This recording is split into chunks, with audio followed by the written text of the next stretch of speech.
بسم الله الرحمن الرحيم وجاء إخوة يوسف فدخلوا عليه فأعرضوا وهم له منكرون ولما جهزهم بجهازهم قال ائتوني بأخ لكم من أبيكم ألا ترون أني أوفي الكيل وأنا خير المنزلين فإن لم تأتوني به فلا كيل لكم عندي ولا تقربون قالوا سنراود عنه أباه وإنا لفاعلون وقال لفتيانه اجعلوا بضاعتهم في رحالهم لعلهم يعرفونها إذا انقلبوا إلى أهلهم لعلهم يرجعون صدق الله مولانا العلي العظيم سبحانك لا علم لنا إلا ما علمتنا إنك أنت العليم الحكيم الحمد لله আল্লাহ পাকের মেহেরবানিতে আমরা গত সপ্তাহ পর্যন্ত এই পর্যন্ত আলোচনায় এসেছি যে আল্লাহ পাকের ফজল এবং করমে সৈয়দুল্লাহ হযরত ইউসুফ আলা নবিয়িনা ওয়া আলাইহিস সালাতু ওয়াস সালাম অন্ধকার কুয়া থেকে জেলখানার অন্ধকার কুঠরিতে সেখান থেকে তিনি রাজ দরবারে এবং পরবর্তীতে 1 বছরের মধ্যেই তিনি মিশরের সম্পূর্ণ প্রশাসনিক ক্ষমতার অধিকারী হলেন। মানে মোটামুটি মিশর সম্পূর্ণ পরিচালনা দায়িত্বভার তাকে দেওয়া হইল অনেকটা বাদশার মতো করি। আর যিনি ওই জামানার বাদশাহ ছিলেন ফেরাউন, তিনি শুধুমাত্র কাগজ কলমের নামকাওয়াস্তের বাদশাহ ছিলেন। মূল দায়িত্ব কর্তৃত্ব হযরত ইউসুফের হাতে দেওয়া যায়। এবং স্বপ্নর ব্যাখ্যা অনুযায়ী প্রথম যে 7 বছর প্রচুর পরিমাণে ফসল উৎপাদন হওয়ার কথা, নিয়ম অনুযায়ী আসলেই প্রচুর পরিমাণে ফসল হইতে থাকে। রাষ্ট্রীয় পৃষ্ঠপোষকতাও করা হইল, কৃষকদেরকে উৎসাহিত করা হইল এবং সরকারি যে সমস্ত খাস জায়গা ছিল সেইগুলো সরকারি ব্যবস্থাপনায় সেগুলোর ভিতরে ফসল করার চেষ্টা করা হয়। এতে করে প্রথম 7 বছরে প্রচুর পরিমাণ ফসল হইল এবং রাষ্ট্র অত্যন্ত সুষ্ঠু সুন্দরভাবে পরিচালিত হতে থাকে। এমন ইনসাফের সাথে তিনি রাষ্ট্র পরিচালনা করলেন 7 বছর পর্যন্ত যে রাষ্ট্রের একটা মানুষ পর্যন্ত তার বিরোধী ছিল না, সবাই তাকে পছন্দ করতেন।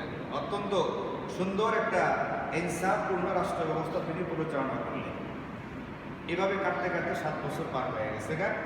এই 7 বছরের বিস্তারিত ব্যাখ্যা আর এখানে দেওয়া নাই। 7 বছর পরে স্বপ্নের ব্যাখ্যা অনুযায়ী দ্বিতীয় 7 বছর শুরু হয়ে গেছে। দ্বিতীয় 7 বছর কথাই ছিল দুর্ভিক্ষ হবে, খাদ্যের সংকট হবে, শস্য ইত্যাদি এগুলো হবে না। এতে করে কি ফলাফল হবে সেটা আগে থেকে বলা ছিল। তো দ্বিতীয় 7 বছর আসার পরে যখন মিশরে দুর্ভিক্ষ দেখা দিল, তো হযরত ইউসুফ আলাইহিস সালাতু ওয়াস সালাম আগের পরিকল্পনা অনুযায়ী মিশরের যারা নাগরিক তাদেরকে আগেই বলে রেখেছিল, তোমরা তোমাদের খাদ্যদ্রব্য যতগুলো তোমাদের প্রয়োজনে লাগে ততটুকু খরচ করবে আর বাকিটা শস্যের ভিতরেই হেফাজত করবে, এটা তোমাদের লাগবে। তো মিশরবাসী তারা নিজেদের খাদ্য সঞ্চয় করে রেখেছিল। আর যারা সঞ্চয় করতে পারে না তাদের জন্য রাষ্ট্রীয় ব্যবস্থাপনায় খাদ্যের ব্যবস্থা করা হয়।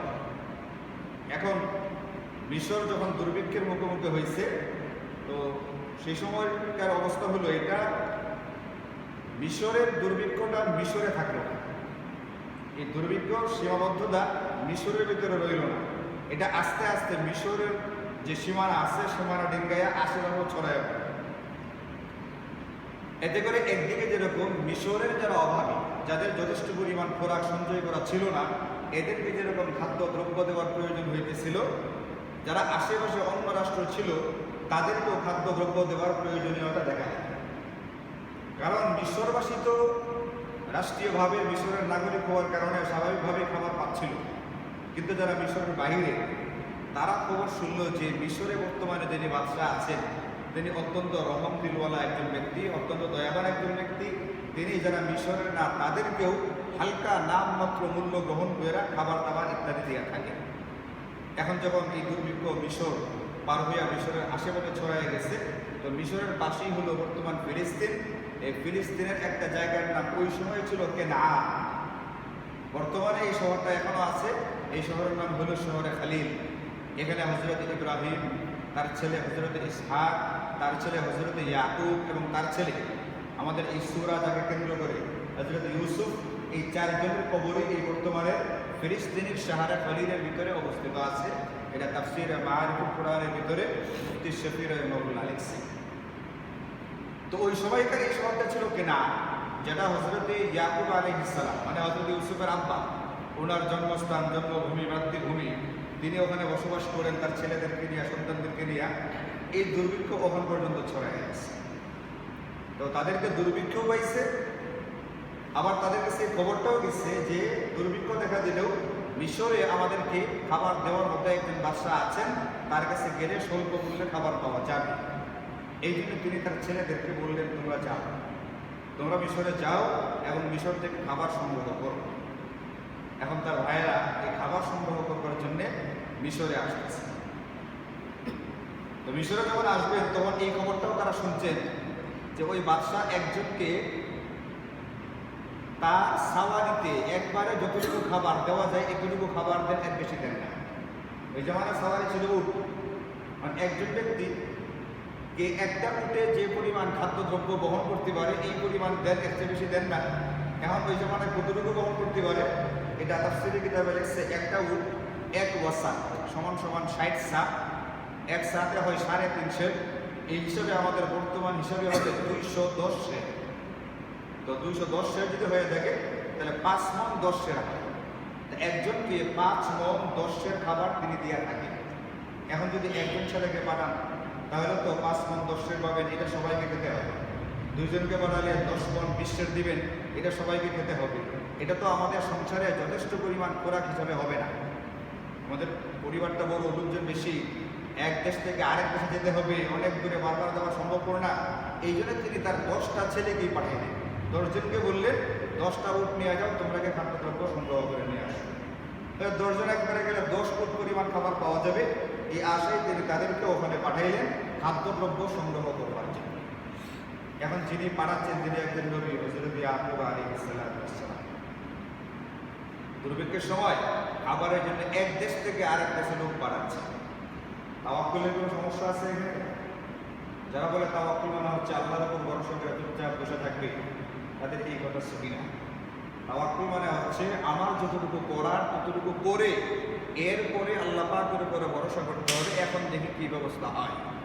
এই মুহূর্তে আমার ব্যবস্থা ছিল এইটা, যেহেতু মিশরে সরকারিভাবে স্বল্প মূল্যে খাদ্যদ্রব্য দেওয়া হচ্ছে, এটা সংগ্রহ করার জিম্মাদারি আমার, এটার ব্যবস্থা আমি করি। এরপরে ওখান থেকে পর্যাপ্ত পরিমাণে খাবার পাওয়া যাবে কি যাবে না এই ব্যবস্থা হবে আল্লাহ তাআলা। এটার নাম হচ্ছে তাওয়াক্কুল। আমারটা আমি করবো, এরপরে আল্লাহর উপরে ভরসা করবো যে আল্লাহ তাআলা আমার জন্য খাবারের ব্যবস্থা করবে। তো তিনি তার ছেলেদেরকে পাঠাইছেন, ছেলেরা মিশর গেছে। মিশরে যাওয়ার পরে এখান থেকে আল্লাহ তাআলা তাদের এই মিশরে চলে গেছে।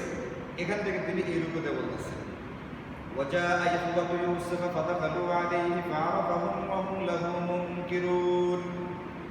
হযরত ইউসুফের ভাইয়েরা মিশরে গেলেন এবং ফাদাখালু আলাইহি হযরত ইউসুফের সামনে গিয়ে পৌঁছলেন।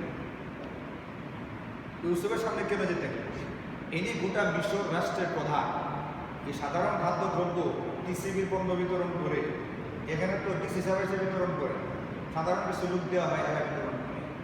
কিন্তু ওই সময়কার অবস্থা ছিল এমন যে হযরত ইউসুফ নিজে এই বিতরণে এবং এই যে স্বল্প মূল্যে বিক্রি করা হচ্ছিল এটা নিজে তদারক করতেছিলেন, যেন কোনো রকমের দুর্নীতির সুযোগ বা চান্স না আসে। কেউ যেন বেশি পেয়ে গেল আর কেউ একেবারেই পাইল না, এই ধরনের কোনো রকমের স্বজনপ্রীতি বা দুর্নীতি যেন হতে না পারে, হযরত ইউসুফ নিজে এটা তদারকি করতেন এবং নিজে লোকদেরকে দেখিয়ে যাচাই বাছাই করে তারপরে খাবারটা দিতেন। এখন এই লোকেরা তো খাবার আনতে গেলে হযরত ইউসুফের সামনে যেতেই হবে। এখন হযরত ইউসুফের সামনে গেছে, ফাআরাফাহুম ওয়া হুম লাহু মুনকিরুন। ইউসুফ তাদেরকে দেখে চিনলেন, কিন্তু তারা ইউসুফকে চিনতে পারল না। ভাইদের সঙ্গে সাক্ষাৎ হয়েছে কতদিন পরে, যখন ইউসুফকে কুয়ায় ফেলা হয়েছিল, এরপরে 2 দিন বা 3 দিন পরে কুয়া থেকে উঠে বিক্রি করা হয়েছিল, তখন তার বয়স ছিল মাত্র 7 বছর বয়স, মানে একবারে নাবালক ছিলেন। আর তাফসীরে কুরতুবীর বক্তব্য অনুযায়ী যখন তিনি মিশরের রাষ্ট্রপ্রধান এবং তার ভাইদের সঙ্গে যখন সাক্ষাৎ হয়েছে তখন তার বয়স 40 বছর। তাহলে 7 বছর বয়সে বিচ্ছেদ হয়েছে, সাক্ষাৎ হয়েছে 40 বছর বয়সে, তাহলে মাঝখানে কত বছর গেল? 33 বছর। যখন হারাইছেন তখন ছিলেন নাবালক, তার ভিতরে একটা ছোট ছোট ভাব ছিল। আর যখন সাক্ষাৎ হয়েছে 40 বছর মানে যৌবনকাল শেষ পর্যায়ের দিকে, দাড়ি উঠছে, বড় হয়েছেন, চেহারার ভিতরে একটা নতুন ধরনের রূপ ধারণ করছে ইত্যাদি কারণে ভাইয়েরা তাকে চিনতে পারেনি। এক নম্বর হলো যে চেহারা স্বরূপ অনেকগুলো পরিবর্তন দেখা দিচ্ছে এখানে, দাড়ি, মুখ ইত্যাদি, পোশাক আশাক। 2 নম্বর হলো চিন্তা না করার একটা কারণ এটা যে হযরত ইউসুফ যাকে তারা বিক্রি করে দিয়েছিল 3 দিন পরে গোলাম হিসাবে, তিনি কোনো এক সময় কোনো একটা রাষ্ট্রের প্রধান হিসেবে দায়িত্ব নেবেন, তারা এটা কল্পনা করতে পারে। তাদের মাথায় এটা আসে নাই যে আমাদের হারিয়ে যাওয়া ভাই যে গোলাম হিসেবে বিক্রি করলাম সে মিশরের অধিপতি হবে, এটা চিন্তা করতে পারে। 3 নম্বর হযরত ইউসুফ যখন তাদের সামনে আসছিলেন তখন ওই জামানার রীতি অনুযায়ী রাজকীয় পোশাক আশাক এবং রাজকীয় মুকুট পরে তাদের সামনে আসছিলেন। এই জন্য তারা ইউসুফকে চিনতে পারে নাই, কিন্তু ইউসুফ তাদেরকে চিনেছে। কারণ ইউসুফ যখন ভাইদের থেকে বিচ্ছিন্ন হয়েছেন তখন ভাইয়ের আক্রমণে বড় হয়েছিল, কাজে তাদের আর তেমন একটা পরিবর্তন হয়েছে, বয়স বললেও তেমন একটা পরিবর্তন হয় নাই। 2 নম্বর হযরত ইউসুফের মনে একটা আশা এবং তিনি প্রবলভাবে এটা চিন্তা করতেছিলেন যে অবশ্যই তার ভাইয়েরা তার কাছে আসবে। কেন আসবে? কারণ দুর্ভিক্ষ মিশর ছাড়াইয়া আস্তে আস্তে ফিলিস্তিন, কেরান ইত্যাদিতে ছড়াইয়া গেছে, তারা আসবে। তো তিনি আগের থেকে একটু আন্দাজ করতেছিলেন তারা আসবে, লক্ষ্য করতেছিলেন যে একটু ভিন দেশি মানুষ দেখা যায় কিনা। তো যখন এদেরকে দেখলেন তখন তার চেহারা দিকে কিছুটা চিনলেন। এরপরে আরও নিশ্চিত হওয়ার জন্যে তিনি এদেরকে কিছু প্রশ্ন করলেন যে তোমাদের ভাষা তো আমাদের মিশরের ভাষার মতো লাগতেছে, তোমরা কোন জায়গা থেকে আসছো? তখন তারা বলছিল আমরা ফিলিস্তিনের কেনান থেকে আসছি। তো বললেন যে তোমরা কি সত্যিকারে অভাবী হয়ে আসছো নাকি কোনো শত্রু রাষ্ট্রের, বহির রাষ্ট্রের কোনো তোমরা গুপ্তচর হিসেবে দেশে আসছো? তারা বলছিল মাআযাল্লাহ, আল্লাহর আশ্রয় চাই, আমরা তো নবী হযরত ইয়াকুবের সন্তান, আমরা এমনটা করতেই পারি না। নবী ইয়াকুবের সন্তান আমরা, এই যে বলছে ইয়াকুবের সন্তান, এতে নিশ্চিত হওয়া গেছে এরাই তার ভাই ইত্যাদি করে তিনি তার চিনে ফেললেন। ওদের ইউসুফ চাইতেছিলেন তার ঘরের আরও কিছু খোঁজখবর নিতে, তো তিনি মানে যাচাই বাছাই করবার জন্যে তাদেরকে কিছু জিজ্ঞাসাবাদ করতে শুরু করলেন। তার ঘরের অবস্থা সরাসরি তারা জিজ্ঞেস করতে পারেন না, তিনি তো জিনিসটাকে গোপন রাখছেন। এই জন্য অন্যভাবে প্রশ্ন করে বোঝার চেষ্টা করতেছেন যে বিনয়ামিন মানে তার আপন ভাইয়ের খবরটা কি, তার আব্বার খবরটা কি। এরা এদেরকে কিছু প্রশ্ন করে বুঝতে পারলেন তার আব্বা এখনো আছেন এবং তার ছেলে ইউসুফের জন্য খুবই মর্মাহত, ভীষণ এখনো কান্নাকাটি করতে করতে তার দৃষ্টিশক্তি নষ্ট হয়ে গেছে। এবং তার যে ছোট ভাই হযরত বিনয়ামিন, ইনি তার আব্বার নজরদারিতে বা তার আব্বার হেফাজতে আছেন, তার আব্বার সেবার জন্য তাকে আমরা ওখানে রেখে আসি ইত্যাদি বিভিন্ন কথাবার্তা হইল। মোটামুটি হযরত ইউসুফ তার পরিবারের খবরটা বুঝে ফেললেন। বুঝবার পরে তিনি তাদেরকে রাজকীয় অতিথি হিসাবে, রাষ্ট্রীয় অতিথি হিসাবে, বিদেশি মেহমান হিসাবে তাদেরকে রাজপ্রাসাদে থাকবার ব্যবস্থা করলেন এবং তার কর্মচারীদেরকে বললেন তোমরা এদেরকে যথেষ্ট পরিমাণে খাবার দেওয়ার ব্যবস্থা করো। যথেষ্ট পরিমাণ মানে আমরা যে নীতি নির্ধারণ করেছি যে একজন ব্যক্তিকে 1 উট বোঝাই পরিমাণ খাবার দেওয়া হবে, এদেরকে সেই খাবার দেওয়ার জন্য তাদেরকে হুকুম করলেন। ولما جهزهم بجهازهم قال ائتوني بأخ لكم من أبيكم ألا ترون أني أوفي الكيل وأنا خير المنزلين। তো হযরত ইউসুফের নির্দেশ অনুযায়ী যখন কর্মচারীরা তার ভাইদেরকে তাদের প্রাপ্য অনুযায়ী যতটুকু দেওয়ার কথা ততটুকু খাবার দাবার দিলেন, দেওয়ার পরে তার ভাইয়েরা বলল আমরা তো আসলে 10 ভাই এখানে আসছি, আমরা 10 উট পরিমাণ খাবার পাইছি, 10 উট বোঝাই পরিমাণ খাবার পাইছি, কিন্তু আমাদের আরেকজন বৈমাত্রীয় ভাই আছে ওখানে রয়ে গেছে, আমাদের সেই ভাইয়ের জন্য 1 উট বোঝাই খাবার দেওয়ার কথা। তখন হযরত ইউসুফ বললেন দেখেন আমরা যে নিয়ম নির্ধারণ করেছি সেটা হলো এই ব্যক্তিকে আসতে হবে, এক কথা না আসতে পারলেও যথেষ্ট পরিমাণে দলিল প্রমাণ থাকতে হবে যে আপনাদের আরেকজন ভাই আছে। আসলে ভাই আছে তিনি জানেনই, তো উনি চাচ্ছিলেন যে হযরত বিনয়ামিনকে কোনোভাবে মিশরে আনবার জন্য। এটা আগের থেকে তার একটা মনে মনে পরিকল্পনা, আপন ভাইয়ের সাথে সাক্ষাৎ হবে, ভাই কেমন আছে এটা তিনি দেখবেন। তো তিনি বলেন এইভাবে দেওয়া যাবে না, আপনি যদি খাবার চান তাহলে আপনি আরেকবার যখন আসবেন আপনাদেরকে তো 1 উট বোঝাই পরিমাণ খাবার দেওয়া হয়েছে, এটা তো একসময় শেষ হবে, এটা শেষ হওয়ার পরে আরেকবার যখন নেওয়ার জন্য আসবেন, আপনারা আপনাদের বৈমাত্রীয় যে ভাই আছে, মানে সৎ ভাই আছে, এই ভাইকে আপনাদের সাথে করে নিয়ে আসবেন। কেন নিয়ে আসবেন? আপনারা দেখতে পাচ্ছেন না, আমি প্রত্যেককে পাত্র পরিমাণ ভরে ভরে দিচ্ছি। আমি যাদেরকে যথেষ্ট করি, একজন 5 মণ 10 সের দেওয়া হয়েছে, এটা তো একেবারে কম না। আমাদেরকে কয়েক কেজি দেয়, কয়েক কেজি তেল দেওয়া হয় না। তখন থেকে কে জানে আনছিল, কয়েক কেজি দেয় এখানে 2 কেজি। আচ্ছা, সর্বোচ্চ 5 কেজি ধরলাম। একজনে বলছেন 2 কেজি, একজনে 5 কেজি, 5 কেজি ধরলাম, 5 কেজি, আর ওখানে দিচ্ছে 5 মণ।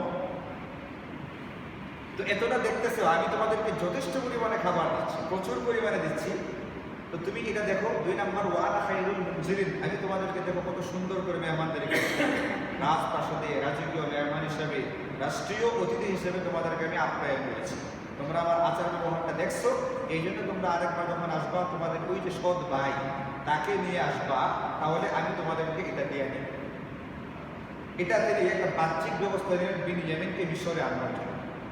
একটা হলো এটা, এদেরকে উৎসাহ দিলেন, আমি সুন্দর তোমাদের মেহমানদারি করলাম, তোমাদেরকে সম্মান করলাম, যথেষ্ট পরিমাণে খাবার দিলাম, সাথে করে ছোট্ট একটা হুমকিও দিলাম,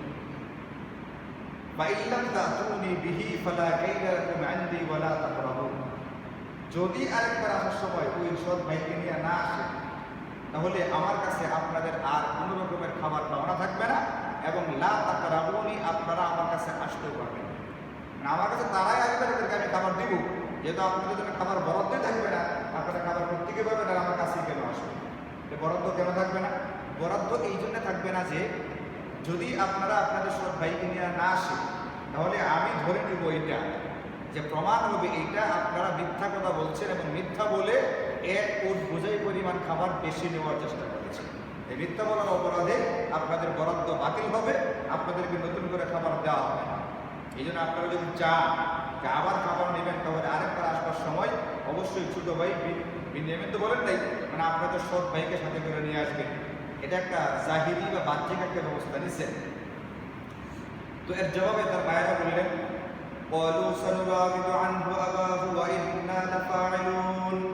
ভাইয়েরা বললেন যে আমাদের একটা ভাই ছিল, আরেকটা ছোট ভাই ছিল, আমরা 12 ভাই ছিলাম। আমাদের এক ভাই ছোট ভাইয়ের জঙ্গলে হারিয়ে গেছে। তো ওই ভাই হারিয়ে যাওয়ার পরে, ভাইটাকে ইউসুফ, ডাইরেক্টর বলতে পারে না, আমরা কুয়ায় পালায় মেরে মেতে চেয়েছিলাম। একটা ভাই ছিল, জঙ্গলে হারিয়ে গেছে। একটা কুয়াটা তো জঙ্গলেই ছিল, এই হিসেবে সরাসরি মিথ্যা হয় নাই। হারাইছে মানে ইচ্ছাকৃতভাবে হারানো হয়েছে আর কি। তো হারাই গেছে। তো ওনাকে হারাইবার পর থেকে আমার আব্বা খুবই মানে মন খারাপ অবস্থায় আছেন, এবং আমার ওই ভাইয়ের যে আপন ভাই, ছোট ভাই বিনিয়ামিন, তাকে উনি মানে কারো কাছে দিতে চান না, দৃষ্টির আড়াল করতে চান না, নিজের কাছে রেখে দেন। তো এই জন্য আপনি যে বলছেন ফিলিস্তিন থেকে এখানে নিয়ে আসা, এটা আমাদের জন্য কষ্টকর হবে, কিন্তু এরপরেও আমরা সানুরাবিদু আনহু আবাহু, আমাদের পিতাকে বোঝানোর চেষ্টা করব, এবং তাকে যেন আপনার কাছে নিয়ে আসতে পারি। ওয়া ইন্না লাফাইলুন, অবশ্যই আমরা সেটা চেষ্টাটা করব। এতটুকু আমরা করতে পারি, বাকি এর আসলে চূড়ান্ত ফলাফল এটা আল্লাহ পাক জানেন। আমার পিতা আসলে এটা আমাদেরকে দিবেন কি দিবেন না, কারণ তিনি আগে সন্তান হারাইয়া এতটা কষ্টে আছেন যে একে আর কি করতে চান না, কোথাও হারাইতে চান না। তো এই কথা এখানে শেষ সামারামত দেওয়া হয়েছে। তো যখন তারা এখান থেকে চলে যাবে, একেবারে চূড়ান্ত মুহূর্তে হযরত ইউসুফ, রাষ্ট্রের যারা কর্মচারী, তিনি তার কিছু কর্মচারীকে বললেন, এরা আমাদেরকে মূল্য হিসেবে যে জিনিসগুলো দিচ্ছে, এই জিনিসগুলো এদের সামানার ভিতরে রেখে দাও, কিন্তু এরা যেন টের না পায়। ওই জমানায় স্বর্ণ এবং রূপার মুদ্রার প্রচলন ছিল। ওই সময় মূল্য হিসেবে ব্যবহার হতো অন্য একটা জিনিস। আপনার চাল দরকার, আপনি চালের দোকানে যাইবেন, আর চালওয়ালা মনে করেন যে আটা দরকার, সে আপনার কাছ থেকে আটা নিয়ে আপনাকে চাল দেবে, মানে জিনিস দেয় জিনিসের বদল কিন্তু। তো হযরত ইউসুফ আলাইহিস সালামের ভাইয়েরা কিছু চামড়া নিয়ে আসছেন, পশুর চামড়া, ওনাদের পশুপাল ছিল, এগুলো তো চড়াইতে যেতেন তারা মাঠে। তো হযরত ইউসুফকে এখান থেকে সরানো হয়েছিল। পশুর চামড়া এবং চামড়ার তৈরি কিছু জুতা ইত্যাদি তারা মূল্য হিসেবে এই হযরত ইউসুফকে দিয়েছিলেন। ইউসুফ বললেন, এই সমস্ত সামানাগুলো এদের সামানার ভিতরে রেখে দাও, কিন্তু এরা যেন বুঝতে না পারে এগুলো ফেরত দেওয়া হয়েছে। কারণ হযরত ইউসুফ এটা কেন করতে গেছেন? হযরত ইউসুফের চিন্তা হইল, এরা পরিচয় দিচ্ছে নবী হযরত ইয়াকুবের সন্তান, মানে ইয়াকুবের পরিবারের আর্থিক অবস্থাটা কি, এটা তো হযরত ইউসুফের ভালো করে জানা আছে। নিজের পরিবারের খবর নিজের জানা আছে না? এরা হলো অত্যন্ত দরিদ্র একটা পরিবার। এখন এদেরকে যদি আমি এটা ফেরত না দিই, তাহলে দেখা যাবে এদের কাছে হয়তো বা এইগুলো ছাড়া আর কোনো জিনিসপত্র নাই। তো টাকা পয়সা না থাকার কারণে এরা আর দ্বিতীয়বার আমার কাছে আসবে না। এই জন্য ফেরত দেওয়া দিলাম। অন্তত এইগুলোকে আবার মূল্য হিসেবে ধৈর্যা আবার বরাদ্দ পাইবার জন্য আমার কাছে আসবে। মানে ইউসুফের ইচ্ছে হলো তাদেরকে যে কোনো মূল্যে আবার আনা, কারণ এরা যদি আবার আসে তাহলে হযরত ইউসুফের আপন ভাই বিনয়ামীনকে তিনি দেখতে পারবেন, তিনি সেটাই চাইতেছেন। 2 নম্বর এহতেমাল বা সম্ভাবনা এটাও আছে, তিনি চিন্তা করছেন এগুলো ফেরত দিই। ফেরত দেওয়ার পরে যখন তারা গাঠি বুঝকা খুলবে, খোলার পরে দেখবে যে আমাদের যেটা মূল্য হিসেবে দিয়েছিলাম এটা আবার চলে আসছে। আর হযরত ইউসুফ তো একজন নবী, হযরত ইয়াকুব একজন নবী, তিনি কখনোই এটা ধান্দা হিসেবে নেবেন না। ভুলে চলে আইসা পড়ছে বাস রেখে দিন, বাজারে 100 টাকা দিলাম, মানে 1 কেজি 10 টাকার কিছু একটা কিনা 100 টাকা দিলাম, 90 টাকা আমাকে ফেরত দেবে। ওই লোকে ভুলক্রমে আমাকে 110 টাকা ফেরত দিচ্ছে, আমি দিয়েছি তারা 100 টাকা, তো বাংকে আমাকে ফেরত দেবে 90 টাকা, ভুলে ভুলে আমার দিয়েছে আরো উল্টা 110 টাকা ফেরত। আমি আসতেই করে পকেটে করে নিয়ে চলে আসলাম। এটা কি ঠিক হবে? এটা তো ঠিক হবে না। আমাদের কেউ কেউ এমনটা করতে পারে, কিন্তু হযরত ইয়াকুব যেহেতু নবী, তিনি এটা করবেন না। তো অসুবিধা কি হবে? অসুবিধা হবে এইটা, তিনি তার ছেলেদেরকে বলবেন যে মিশরের রাষ্ট্রীয় সম্পদ আমার কাছে ভুলে চলে আসছে, এটা আমাদের জন্য হালাল না, এটা হারাম হবে। এইগুলো আবার ফেরত দেওয়ার জন্য কোথায় যাও?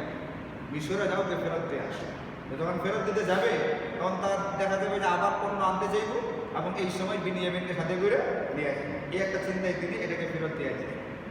আবার এই সম্ভাবনার কথা কোনো কোনো মুফাসসির লিখেছেন যে আসলে হযরত ইউসুফ তার বাপ ভাইয়ের কাছ থেকে পয়সা দিতেই চাইছেন না, তারা রাষ্ট্রীয় সম্পত্তি এমনি দিয়ে দিয়েছেন। তাফসীরে কিতাবে লেখছে হযরত ইউসুফ তিনি নিজের পকেট থেকে ওই পরিমাণ মূল্য রাষ্ট্রীয় ফান্ডে জমা দিয়া নিজে এটা আদায় করে দিয়েছেন, দেয়া বাপ ভাইকে তিনি পণ্য দান করেছেন।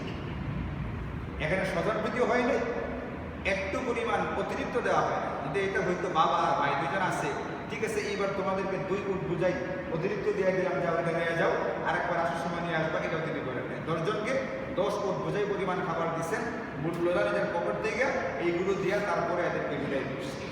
তিনি তার কর্মচারীদেরকে বললেন, وقال لفتيانه جعلوا بضاعتهم في رحالهم, তোমরা এদের যে পণ্য হিসেবে মূল্য হিসেবে যা দিয়েছিল এটা এদের পণ্যের ভিতরে রেখে দাও, লাআল্লাহুম ইয়ারিফুনাহা ইযা ইনকালাবু ইলা আহলিহিম, এরা যখন বাড়িতে যাবে, যাওয়ার পরে এইগুলো দেখবে, বুঝতে পারবে, চিনতে পারবে আমাদের মূল্য হিসেবে দেওয়া পণ্যটা আবার ঘুরে চলে আসছে। এখন লাআল্লাহুম ইয়ারজিউন, এই কারণে তারা আবার আমার কাছে ঘুরে ফেরত আসবে। এতে করে যখন তারা আসবে, তারা আমার ভাই বিনয়ামীনকে সাথে করে নিয়ে আসবে, আমার ভাইয়ের সঙ্গে আমার সাক্ষাৎ করবে। কথা হচ্ছে হযরত ইউসুফ এখানে এই লুকোচুরি কেন হচ্ছে? যখন তিনি কুয়া থেকে উঠিয়া গোলাম হিসেবে বিক্রি হইলেন, তখন তো তিনি ইচ্ছা করলে কারো মাধ্যমে খবরটা পৌঁছাইতে পারতেন, আমার বাবা কেবল ভাই ভালো আছে, আমি গোলাম হয়ে গেল, আমি অমুক জায়গায় জীবিত আছে, যেন কান্নাকাটি না। এরপরে যখন ওই জামানার আজিজে মিশর অর্থমন্ত্রী জুলাইখার স্বামী তার ঘরে যখন ছিলেন, তখন তিনি এখানে রাজপুত্রের সম্মান নিয়েছিলেন, তখনও ইচ্ছা করলে কারোর মাধ্যমে খবরটা তিনি পৌঁছাইতে পারতেন। যখন জেলখানায় ছিলেন তখন তিনি বাদশাহ দরবারে খবর পাঠাইতে পারছেন, বাদশাকে আমার কথা বলবা যে একজন নির্দোষ ব্যক্তি জেলখানায় আছে, যেন আমাকে ছড়ানোর ব্যবস্থা করা হয়। তাহলে তিনি তার বাবার কাছে খবরটা পাঠাইতে পারতেন না, পাঠাইতে পারতেন। জেলখানা থেকে বের হওয়ার পরে সর্বপ্রথম তো উচিত ছিল এটা যে হযরত ইয়াকুবের সঙ্গে কী করবেন, গিয়া সাক্ষাৎ করবেন, সেটাও করেন নাই। এমনকি যখন তিনি মিশরের অধিকর্তা হইলেন, তখনও তিনি কারোর মাধ্যমে খবরটা পৌঁছান নাই। এমনকি বাইরের সঙ্গে সাক্ষাৎ হইল, বাইরেরকে এই কথাটা বলে দেন নাই যে আমি কিন্তু ইউসুফ, আমার আব্বাকে বলবো যেন কান্নাকাটি না করে। আমার আব্বা কান্নাকাটি করতে করতে অন্ধ হয়ে গেছে, আমার আব্বা যেন কান্নাকাটি না করে। এখন এখানে একজন মানুষ হিসাবে স্বাভাবিক তবিয়তের দায়িত্ব হলো যে পিতার এই যে একটা অসহায়ত্ব, একটা পুরো অবস্থা, এটাকে দূর করবার জন্য খবরটাকে বলে দেবো। 2 নম্বর হযরত ইয়াকুব নবী, হযরত ইউসুফ নবী, এখানে শরীয়তের মাসালাও হইল যেন তাকে কি করতে না হয়, পেরেশান হইতে না হয়, খবরটা তাকে জানায় দেওয়া। কিন্তু তিনি কেন জানাই দেন না? এই একটা প্রশ্ন থাকে না, এতদিন হয়ে গেল, 33 বছর তিনি খবরটা কেন পৌঁছাইলেন না, এখনো কেন বললেন না? এই ব্যাপারে অবশ্যই একটা তাফসীরে কিতাবে লেখেন যে এখানে আসলে আল্লাহ তাআলা হযরত ইয়াকুব আলাইহিস সালামের একটা পরীক্ষা নিচ্ছিলেন। পরীক্ষাটা হলো হযরত ইয়াকুবের ইউসুফের প্রতি অসম্ভব ভালোবাসা ছিল, একটা অতিরিক্ত মাত্রার ভালোবাসা ছিল। তো এটা আমাদের জন্য তবেই বা স্বভাবগত যে মহব্বত, এটা অসুবিধা না, কিন্তু নবী হিসাবে নবীর যে মহব্বত সেটা থাকবে বেশি পরিমাণ আল্লাহ তাআলার সাথে, শরীয়তের সাথে। তো ওখানে দেখা গেছে কিছুটা সন্তানের প্রতি ঝোঁকটা বেশি ছিল, এই জিনিসটা আল্লাহ তাআলার কাছে ভালো লাগে না। এই জন্য আল্লাহ তাআলা হযরত ইয়াকুবের পরীক্ষা নিতে চাইছেন এবং পরীক্ষাকে পূর্ণতায় পৌঁছাবার জন্য হযরত ইয়াকুবকে উত্তীর্ণ করবার জন্য আল্লাহ তাআলাই হযরত ইউসুফকে জিবরাইলের মাধ্যমে জানাইছেন, আপনি আপনার খবরটা আপনার বাবা ইয়াকুবের কাছে পৌঁছাবেন না। এটা করে সুবিধা হলো এটা, হযরত ইয়াকুব পরীক্ষায় উত্তীর্ণ হয়ে গেলেন, সফল হয়ে গেলেন। নবী হিসেবে তার সফলতাই দরকার। একজন নবীকে উত্তীর্ণ না করা হইলে এখানে বিরাট অসুবিধা থাকে, অনেকগুলো ঝামেলা দেখে যায়। এই জন্য নবীকে পরীক্ষায় পাশ করাইতে হবে। হযরত ইব্রাহিম যেমন পরীক্ষাগুলোতে পাশ করলেন, এরকম হযরত ইয়াকুবকেও পরীক্ষা পাশ করাইতে হবে। এই একটা রহস্যের কথা তাফসীরের কিতাবগুলোর ভিতরে লিখছে, লেখা জানাইছে যে জিবরাইলের মাধ্যমে এটা আল্লাহ পাকের হুকুম ছিল যে খবরটা এখনই কি করা যাবে না, পাশ করা যাবে না। তবে আল্লাহর পরিকল্পনাতে এটাও ছিল যে হযরত ইয়াকুব জীবিত অবস্থাতেই হযরত ইউসুফের সঙ্গে সাক্ষাৎ করানো হবে এবং তার দৃষ্টিশক্তি আবার ফেরত দেওয়া হবে। এই আলোচনা, এই ঘটনা সামনে ইনশাআল্লাহ আসতেছে। আল্লাহ পাকের তৌফিক হলে সামনে আলোচনা করা। আজকে আমাদের যতটুকু তাফসীর হলো, এতটুকুর ভিতরে আমরা এটা দেখতে পারি, বুঝতে পারি, এতটুকু শিক্ষা আমাদের থাকে যে এক নম্বর হচ্ছে এটা, যদি কখনো কোনো রাষ্ট্র আর্থিকভাবে মারাত্মক হুমকির সম্মুখীন হয়, ক্ষতির সম্মুখীন হয়, তখন যতটুকু সম্পদ থাকে সেটা ন্যায্যভাবে দেশের প্রত্যেকটা নাগরিকের হাতে পৌঁছাবার জন্য রাষ্ট্রীয়ভাবে ন্যায্যপূর্ণ একটা ব্যবস্থা করা দরকার, যেমন হযরত ইউসুফ এখানে ছিলেন।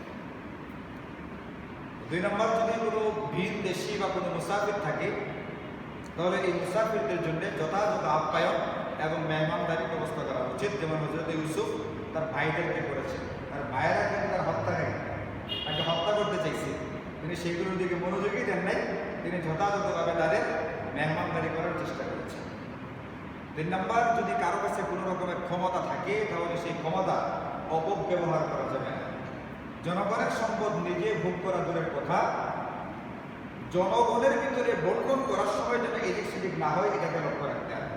হযরত ইউসুফ তার ভাইদেরকে সম্পদ দেওয়ার সময় ঠিক অন্যদেরকে যে পরিমাণ দিচ্ছেন তার ভাইদেরকে সেই পরিমাণে দিচ্ছেন, একজনকে 1 কোট পরিমাণ দিচ্ছেন, এর চেয়ে বেশি কি করেন নেই, দেওয়ার চেষ্টা করেন, তিনি এটা দেন নেই। 4 নম্বর, আমরা যে শিক্ষাটা পাই, রাষ্ট্রীয় কোনো সম্পদ যদি ব্যবহার করা হয় সেটার মূল্য অবশ্যই রাষ্ট্রীয় ফান্ডে জমা দিয়ে দিতে হবে। যেমন হযরতে ইউসুফ তার ভাইদেরকে বিনামূল্যে সম্পদ দিলেন, দিয়ে সেই মূল্য কিন্তু নিজের পকেট থেকে কি করে দিচ্ছে, আবার ভর্তি দিয়ে দিচ্ছে। এই শিক্ষাগুলো আজকে আমাদের জন্য এখানে রয়ে গেছে। আল্লাহ তাআলা এইগুলোর উপরে আমাদেরকে আমল করার তৌফিক দান করুন। হযরত আশরাফ আলী থানভী রাহিমাহুল্লাহ একবার সফরে যাচ্ছিলেন, তিনি যেখান থেকে যেখানে যাবেন এটা বেশ দূরের একটা রাস্তা। তো ট্রেনের যে মাস্টার থেকে টিকিট মাস্টার, তিনি হয়তো থানভীকে জেনে ফেলছিলেন। ওই যেমন এত বড় আলেম, এত বড় পীর সাহেব। তো ট্রেন মাস্টার বললো যে আপনার টিকিট লাগবে না, আপনি উঠবেন। আচ্ছা, তাহলে কীভাবে যাওয়া হবে? যদি টিটি আমাকে ধরে, যারা টিকিট চেক করবে তারা যদি আমাকে ধরে, তাহলে আমি এদেরকে বলে দিচ্ছি। আচ্ছা, এরকম পর্যন্ত বলে দিলে নিয়ে যাবে, বলে পরবর্তী স্টেশন পর্যন্ত, বলে এরপরে যখন টিটি পরিবর্তন হলে পরে কী হবে, বলে এরা আবার ওদেরকে বলে দেবে। এইভাবে বলতে বলতে এক সময় গেছে। তো তিনি একবার বললেন যে আচ্ছা ঠিক আছে, এরপরে তার বললেওয়ালা কেউ নাই। তাহলে থানভী বললেন যে আপনি যে এটা দিয়ে দিচ্ছেন এখানে ফ্রি ভাবে সরকারি সম্পদ, এটাকে দেওয়ার অধিকার আপনার আছে, এভাবে বলে নাই। একটা হলো নিজের পকেট থেকে টিকিট কেটে দেওয়া ফেলে তো ছিল, কোনো অসুবিধা ছিল না। নিজের পকেট থেকে দেয়, নিজের ক্ষমতা খাটায়, ঠিক আছে আমি বলে দিচ্ছি, আমি মাস্টার, আপনারা কেউ কিছু বলবে না। এই ক্ষমতা খাটায় আপনি এখানে দিচ্ছেন, আমি আরও সামনে যাবো, তাহলে আপনি কোন জায়গায় যাবেন, মানে আমি কবর পর্যন্ত যাবো, ওটা আবার শেষ টোটিস। ওখানে ফেরেশতারা কে বলে দেবে, কোন টিটি বলে দেবে, বলে ওটার তো ক্ষমতা আমার নেই। ওটা যদি ক্ষমতা না থাকে তাহলে আমাকে মাগনা চড়াইবারও সুযোগ আপনারা নাই। যদি মাগনা চড়াইতে হয় জান্নাত পর্যন্ত আমাকে পৌঁছাইতে হবে এই টিকিট ছাড়া। আপনার দায়িত্ব নেবেন? রাষ্ট্রীয় সম্পদ তিনি বিনামূল্যে ভোগ করেন। অথচ আমরা যদি সুযোগ পাই, টিকিট মাস্টার বলে দিই, কীরকম সুযোগটা গ্রহণ করবেন। আর সবারই থানভী রহমতুল্লাহ আলাইহি একজনকে খেলাফত দিচ্ছে, যে খলিফা হয়ে গেছে। খেলাফত পাওয়ার পরে তিনিও তো পীর সাহেব, খেলাফত পাইয়ে গেলে তিনিও বীর হয়ে গেছে। তিনি একবার তার ছেলেকে নিয়ে তার যে পীর সাহেব মানে থানবীর রহমতুল্লাহের সঙ্গে সাক্ষাৎ করতে আসছেন। সাক্ষাৎ করতে আসার পরে জিজ্ঞেস করলেন, আপনারা আসলেন, বলে কেমনে আসলেন? বলে হুজুর ট্রেনে আসছি। টিকিট কেমনে করছেন? বলে আমারটা তো ফুল, বাচ্চাটা হাফ। না বাচ্চার বয়স কত? বলে 13 বছর। বলে হাফ কত বছর বয়স পর্যন্ত? বলে 12 বছর। আপনি হাফ করলেন? দেখতে 12 বছরের মতো দেখা যায়, বয়স প্রকৃতপক্ষে 13 বছর, দেখতে দেখা যায় 12 বছরের মতো। এই জন্য হাফ টিকিট করে চলে আসছেন। সাথে সাথে খেলাফত কেটে দিচ্ছে রাষ্ট্রীয় সম্পদ।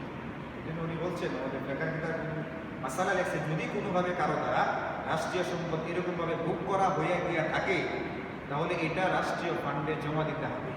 যে পরিমাণ ভোগ করেছ সেই পরিমাণ জমা দেওয়া যাবে। রাষ্ট্রীয় সম্পদ ভোগ করলে মানে হলো এই রাষ্ট্রের প্রত্যেকটা জনগণ তোমার কাছে পাওনাদার হয়ে গেছে। যদি একটা যতটুকু এলাকার তুমি এমপি, এই এলাকার বরাদ্দের ভিতরে যদি একটু হেরফের করা হয়, একটু দুর্নীতি করা হয়, এটা কয়জনকে পেপারে পড়লাম, একজন এমপি পত্রিকা আসছে কত মানুষ, কোন জায়গায় জানি এমপিরা নাটক না কোন জায়গায় শিমুল না, তার যে বাড়িগুলো বানাইছে মানে আগের জামানা রাজা অষ্টদের যে আপনার রাজমহল ছিল, রাজমহল 14তে প্রথম এমপি হয়েছে, 2 পিরিয়ড তার এমপি গিরির, কিন্তু কানাডার টরেন্টোতে প্রাসাদের মতো বাড়ি বানাইছে। অসম্ভব পরিমাণ সম্পদের মালিক হয়ে গেছে এই 10-12 বছরে। কি পরিমাণ দুর্নীতি হয়েছে, কি পরিমাণ কামাই করছে, খাইছে। এইগুলো প্রতিদিন খাইবা। তোমার যতটুকু এরিয়া, এতটুকু এলাকার সমস্ত মানুষ তোমার কাছে পাওনা না। যে যতটুকু এরিয়া নিয়ন্ত্রণে থাকে, একজন এমপি যতটুকু দায়িত্বে, একজন মন্ত্রী যতটুকু দায়িত্বে, একজন চেয়ারম্যান যতটুকু দায়িত্বে, একজন মেয়র যতটুকু দায়িত্বে, একজন কমিশনার একেবারে নিম্ন পর্যায়ের যে কমিশনার, তারও তো একটা নির্ধারিত এরিয়া আছে। যে যতটুকুর দায়িত্বে আছে, এতটুকুর ভিতরে জনগণের কোনো সম্পদের খেয়াল করে থাকলে পাই পাই করে এটার হিসাব নেওয়া হয়। সহি হাদিসের কথা নবীজি বলছেন, তোমরা কি জানো আতাদরুনা মানিল মুফলিস, আসলে গরিব কারা তোমরা কি জানো? তো সাহাবীরা বলছেন, হুজুর গরিব তো আমরা তাদেরকে বুঝি যার কাছে লা দিরহামা ওয়ালা দিনারা, দিনারও নাই দিরহামও নাই, টাকা পয়সা নেই, গরিব। নবীজি বললেন যে এরা গরিব। টাকা পয়সা তো আমার কাছে, নবীজি বলছে টাকা পয়সা ছিল না, সাহাবীদের কাছে টাকা পয়সা ছিল না। গরিব হলো সেই ব্যক্তি একজনকে বকা দিচ্ছে, একজনকে মারছে, একজনকে কটু কথা বলছে, সামান্য বিষয় নাই, তার রাগে মাথায় আগুন উঠে গেছে, এত বেশি রাগান্বিত হয়ে যায়, অল্পতে 19 থেকে 20 রাগ উঠেছে, ক্ষমতা দেখাইছে, একজনের সম্পদ মেরে খাইছে, টাকা পয়সা মারে খাইছে, জোর করে একজনের সম্পদ নিয়ে নিচ্ছে। এমনটা হয়ে থাকে, এদের নেকি যতটুকু কামাই করবে সবগুলো নিয়ে এদের পাওনাদারদেরকে দেওয়া হবে। এক সময় নেকি কুলাবে না, তখন পাওনাদারদের গুণাগুলোকে এদের কান্দে দেওয়া হবে, দিয়া একে উল্টোমুখী করে ফাতুরি হাত আলাইহি ওয়াতুরি হাফিন নার, জাহান্নামে নিক্ষেপ করা। একটা পয়সা অন্য আমার কাছে পাওনাদার থাকতে পারবে না। যেহেতু ইউসুফের মতো ব্যক্তি নিজের পকেট থেকে টাকা দিয়া তারপরে দিচ্ছেন, অথচ তিনি গোটা মিশরের ক্ষমতাবান ছিলেন, গোটা মিশরের ক্ষমতা তার কাছে ছিল। এই 2-4টা উট ভরতে করে দেওয়া কোনো ব্যাপারই ছিল না তার কাছে। কেন করছেন না? জনগণের সম্পদ আমার জন্য হালাল, কতদিন খাওয়া হবে।